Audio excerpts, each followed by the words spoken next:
Good afternoon. How's everybody doing this afternoon? Um, well, it's Thursday, and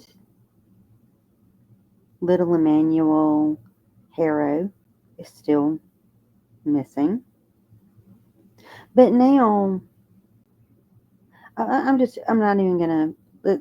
I'm just gonna go straight into this. Okay, so last night, um, a particular YouTube channel that claims that they're a investigative journalist, um, has flown out to California and sat outside of the Haro home. Not long after he got there, he started dry begging for money, talking about how he had to pay for his plane ticket out there, has to pay for his rental car, has to pay for a place to stay. I need your donations. I need your donations. I had to pay for this on my own. Well, if you couldn't afford to do it, maybe you shouldn't be out there. Or how about this? Maybe if you're out there because you care about Emmanuel Haro, how about you actually go try to help find him? But instead, all you're doing is sitting out in front of his parents' home. The cops last night, people, I watched this whole live. The police were called 3 times because of what this YouTuber started. I mean, all these people were out there. They had a vehicle that was parked with their lights on, had the whole property lit up, the whole house lit up. This particular YouTuber, I'll go ahead and tell you who it is. It's Dolly Vision, Jimmy Williams. He gave his phone to a random woman because he didn't want to go on the property and trespass because the cops had already been out there one time about trespassing. Gave his phone that he's using to do his recording with to a woman who had her granddaughter with her. They trespassed on the property for him. They go onto the property all the way up to the front porch of the property where the people have their Ring doorbell camera, right? And the lady's talking about, yeah, he gave me his camera and I'm doing his job for him because he was scared to do it. And all the while, got her little granddaughter with her. Little kid looked like 10 to 12 years old. It was the kid that was repeatedly pushing the button on the Ring doorbell camera and going, "Where is Emmanuel? Where is Emmanuel?" This was like, I don't know what time it was out there because there's such a difference in time, but it was dark. It was dark out there. So yeah. And after that, the police got called. Okay. But it was really funny how as soon as the police showed up, ooh, Dolly, as he likes to go by on his YouTube channel, backed away and stayed away from the cops the whole time. Why? Well, I mean, because he'd just given a random woman his phone to trespass the property with her granddaughter and go up to the door of the home. The granddaughter's ringing the doorbell. It's embarrassing, is what it is. Then this other guy shows up, the little Hispanic YouTuber that carries around the old school microphone that doesn't work. It's just part of his little gig that he has. He gets out there yelling, hollering, screaming. A neighbor comes out. They get into a fight. Cops come out for the 3rd time. Okay, so we had cops come out about a trespasser. We had cops come out after the incident with the Ring doorbell. And then the cops come out again when there was a fight. Okay. But the thing about it is that the cops did nothing. They made nobody leave. As a matter of fact, the 3rd time they broke up the fight. Basically, the man who was out there fighting with this YouTuber was a neighbor because the neighbor was tired of all of the people being out there with their cars and the yelling and screaming and all the stuff that was the carrying on that was going on. Why? Why? Because all they care, these people care about clicks and views. They don't care about that kid. If they cared about the kid, they would have been looking for the kid. But instead, they're sitting outside the parents' homes because they want to be the first one to get that on camera when these parents get arrested. I've heard it come out of their mouths. That's clicks and views. You're not an investigative journalist. You're a drama channel. Okay? And it's people like you. You talked about, he's talked about on his channel, Dolly has, about how for 4 years in a row, he sent money and, into CrimeCon for a table at CrimeCon. And CrimeCon sends his money back every year and tells him, we're sorry, but, told him that he's too controversial. It's not that you're too controversial, Dolly. It's that you're not an investigative journalist. The people that they give those tables to actually have put forth effort into investigative journalism, which does not include going to people's homes, standing out in front of their homes, yelling, screaming, getting arrested for it, because he's gotten arrested for it. He got arrested when he did it to Leilani Simon. That's when he got arrested. That's when he got popular on YouTube, was when he got arrested out in front of Leilani Simon's house for doing the same thing. That's not investigative journalism at all. There's a lot of us that really put our hearts and souls into this stuff to bring information to the public, and y'all are just drama channels. Stop saying that you're an investigative journalist, because you're not.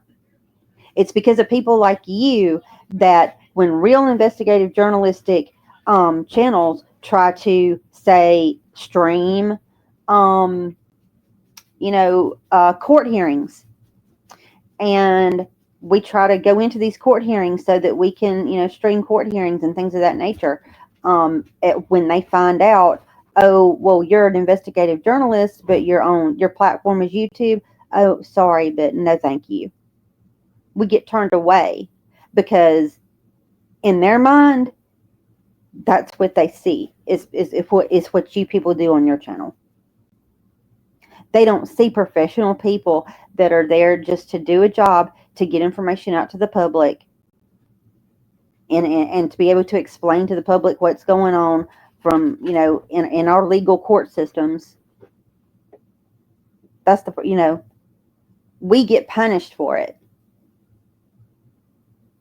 because of the way that you guys act. And that was just, a prime example of that last night. So please, stop calling yourself an investigative journalist. If all you can do is either, and it doesn't matter if you're going out to these places and doing this stuff, or if you're sitting at home behind your little computer screen and constantly all day long just want to find quote unquote tea on victims' families or whatever. These people have not been, charged with a crime yet. We don't know if they had something to do with it or not yet. I would like to see, and again, let me also reiterate this. As I said last night, I would like to see a little bit more from authorities there, because nobody's giving it. That's how I can back this up, because how do you know anything? Because none of the rest of us do. Because the authorities are not giving pressers. Actually, they're out looking for the kid, I'm sure, which is, y'all care so much, but you're not looking for the kid.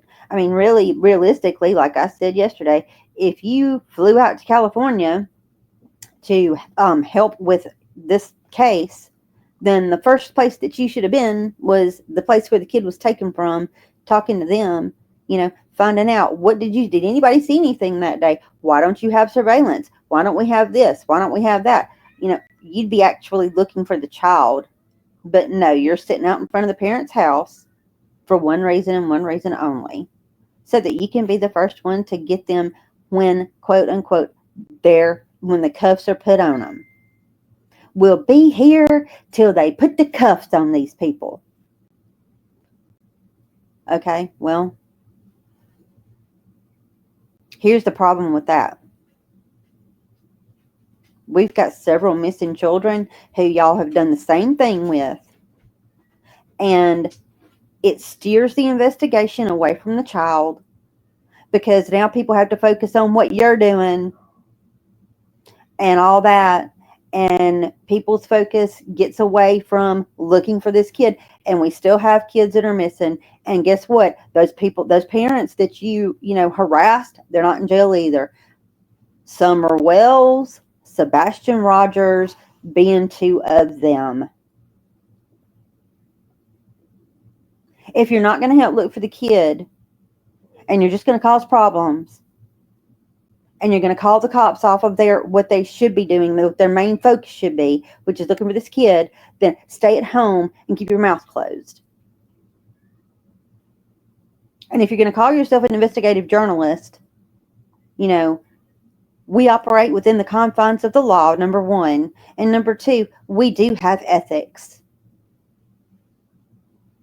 So how about, you want to wonder why you can't join in on CrimeCon and things like that? Well, that's why. And you proved that last time. You literally gave your phone to a random woman with a child and had her trespass the property for you. Yeah, that was really, really professional. You could have gotten that little girl hurt. Because those people, you don't know what kind of state of mind those parents are in. I mean, look at what's happening. I mean, they're being freaking staked out all the time. So, yeah, you literally could have got that little girl hurt. And you don't care. Because it's all about clicks and views for you. Because right before you went off the air, what was the last thing you said? Have we got to 76,000 viewers yet? That's all you care about. All right, guys. And that's about all I have to say about that. So let's just, again, let's keep those pictures going around out there of little Emmanuel Haro. And let's, if you know anything about this case, if you know anything at all, please contact the authorities. If you know of his whereabouts, if you know what happened to him, please. Let's just, let's get this over with. You can call in the tip line completely anonymous, okay? But let's get this case finished. And I hope, really, and it's like I said, I've also done my video, from psychologically, the breakdown of it. And yeah, I mean, truthfully, when you look at the, phantom assailant, the fact that we have, holes in mom's story popping up. And I mean, yeah, there's lots of red flags there. And it, and I hope that I'm wrong about that. I really hope that I'm wrong. I hope that these parents did not do something to this child, because I want to have faith in humanity first and foremost. I want to, but it's really hard these days, but I do want to. And so I really hope that I'm wrong, and that, I hope that this child is found safe, alive, healthy, unharmed, is what I hope. But we have to look at the realistically, and especially if you're looking from a law enforcement standpoint, we've got a mom that's, her story's inconsistent. She stopped cooperating with the police, and it all goes back to, the phantom assailant syndrome. Oh, I can't tell you anything about what, the person who took my kid. And yeah, it doesn't look good. It doesn't. But let's all, try to have a little bit of faith in humanity, and let's hope that this child is found alive and healthy and unharmed. But if not, let's give law enforcement the space that they need to get this case under control and actually do their job, instead of having to come out there to corral a bunch of adults that are acting like 13-year-olds. Okay. All right, guys. Y'all, you know what I say. Have all the fun that you can. Please be safe. And always, always, always know that you're loved. Love you guys. Bye.